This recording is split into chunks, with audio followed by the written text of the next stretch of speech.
So the sun does not have an internal structure, for therefore it's empty, and it's also a surface. There's nothing inside, and the sun is also, it's not burning anything. There's no fusion, there's no combustion, and the sun is a transformator, or a, what do you say, a energy converter from a different dimension, because you have the dome there, and it's written in the text that the sun goes in and out the portals of the dome, and the light and heat are residual processes. Why? Because the sun is electromagnetic, and with electromagnetic induction, that's how you create the light and the heat on Earth. So everybody knows that the Earth is flat and has no curvature, and the sun is approximately at something like 7,000 kilometers, 6,000, 7,000 kilometers over the surface of the Earth.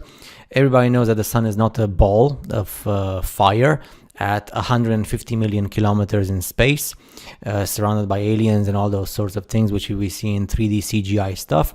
And also because that would be impossible, because the sun has an electromagnetic field, because it's electric and it's cold, right? But it would be impossible for the sun to actually have metal in space, because in space they say that the sun has lots of thousands and thousands of degrees of temperature.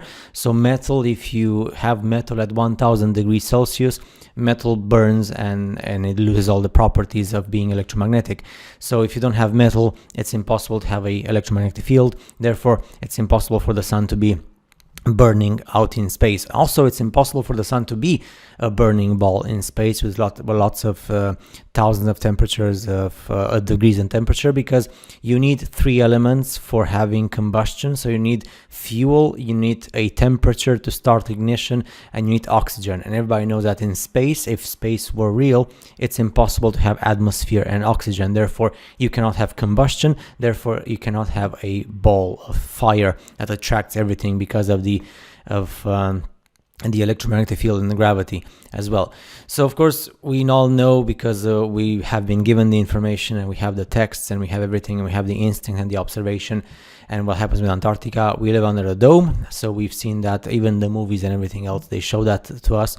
So the world is with no curvature, it's under the dome, and you have the infinite energy ether under this dome. And thanks to this perfectly created balance by the creators who created us in their image, creators in plural, and in their image, it means that we are a inferior type of humanity, because we were created to look the same as them, but inferior. So the sun here interacts with all the energy under the dome over the flat Earth surface to create heat and light, and to be the electromagnetic converter that it is as a device. Also, the everything that we have from the interaction with the oceans and the seas and earthquakes and all the stuff that happens in nature, it's now logical why that happens. For example, why do you think that the oceans and the seas of this world, which are the big majority of water, because like salt water is probably, it's like in a huge, tremendous more amount than sweet water. Salty water has lots of salt. Water with salt has electrical properties, and the sun is electromagnetic. So that's the reason why this whole system was created so specifically and so well created. It allows for the proper functioning of the sun as an electromagnetic device, interacting with the salty waters, which have electrical properties, and with the infinite ether energy, causing through induction, to electromagnetic induction, we have heat, and you also have light. And of course, people would say, well, you're talking rubbish, because scientists at universities and academics, they all say the sun is a ball of fire. Well, that's because you do not investigate properly, and also because those scientists who go against mainstream media usually have their lives destroyed, or they're kicked out of university. But there's like projects like the Sapphire project from the University of Bath in the UK, with Dynamic Earth, Montgomery Charles, and Dr. Michael Claridge science conference. So the website is sapphireproject.com, if it's still around, and they actually say the sun is electromagnetic. And also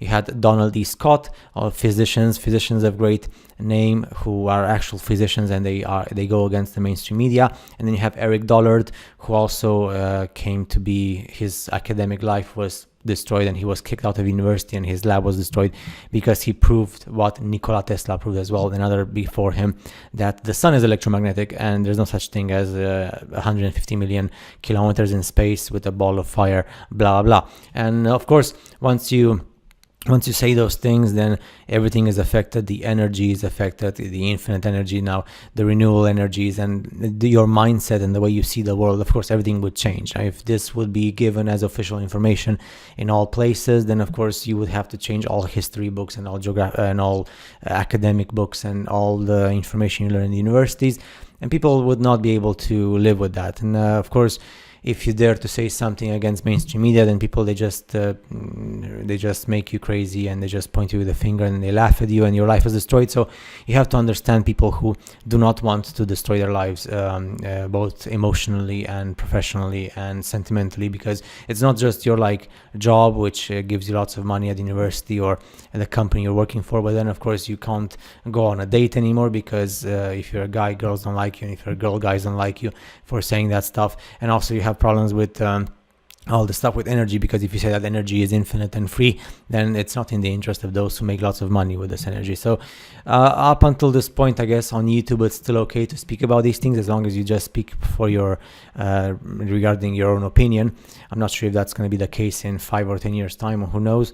But yeah, I hopefully this video helps you guys out in more than a way. So now you understand also regarding the heat of the sun. For example, water, you have, when you go in a plane, in a commercial plane, and you're 10, 11, 12 kilometers above the surface of the earth flying, and outside you have minus 50 or minus 60 degrees Celsius. Why is that? Because if you're closer to the ball sun, which is burning, then you would suppose you would have more heat and more it would be more hotter, but it's not like that. It's freezing cold. And water, if you take the globes that fly above the altitudes of planes, they fly at 40, 50, 60 kilometers and so on, water is frozen. Why is that? Because the sun is cold, it's electromagnetic, and the electromagnetic waves, they interact with the earth at surface level. So if you go beyond surface level and you reach a certain altitude, you pretty much freeze to that, and that's it. So it's another proof that the earth is actually, that the sun above the earth is electromagnetic. And it's fascinating, and now everything makes sense. And now you can relate the Book of Enoch texts with the biblical texts, with all the stuff we see outside, with our instinct and with the observation, and with all the scientists that went against mainstream media. Don't do that, because your life is going to be in danger. And yeah, it's that's how it is, right?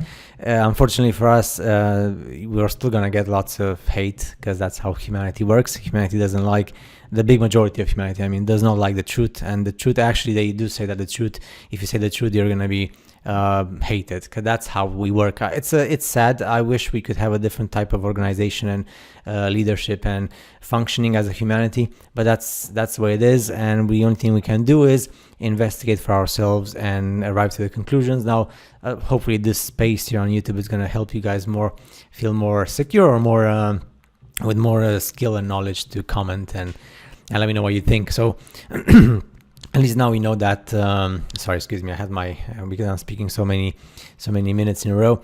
So yeah, that's the whole thing, the electromagnetic sun. It's fascinating. Finally I understand it. It took me a while to understand this, because my mind was indoctrinated with the globe earth and the globe sun and all that stuff, mumbo jumbo in the jungle with NASA and stuff like that.